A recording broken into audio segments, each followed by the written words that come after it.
NCP Sharad Pawar पक्षामध्ये बडे 3 नेते पक्षप्रवेश करण्याची शक्यता। निलेश लंके, हरिश्चंद्र चव्हाण आणि वसंत मोरे एनसीपी शरदचंद्र पक्षात प्रवेश करणार असल्याची चर्चा।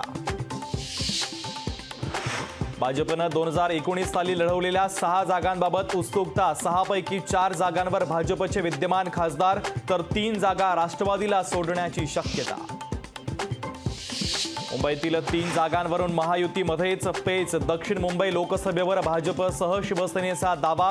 उत्तर पश्चिमवरही भाजपचा दावा। काँग्रेस नेते राहुल गांधी नाशिकमध्ये दाखल। राहुल गांधींचं महाविकास आघाडीच्या वतीनं जंगी स्वागत।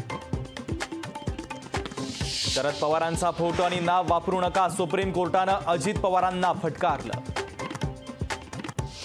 ठाणे लोकसभा मतदारसंघ शिवसेनेचाच। भाजपच्या दावेदारीला शिवसेनेचं उत्तर। ठाणे लोकसभा मतदारसंघावर सेनेचा दावा कायम। भाजप प्रवेशाच्या चर्चा प्रणिती शिंदेंनी फेटाळल्या। रक्तामध्ये काँग्रेस असल्याची प्रणिती शिंदेंची ग्वाही। प्रणितींना पक्षात घेण्यास स्थानिक भाजपचा विरोध।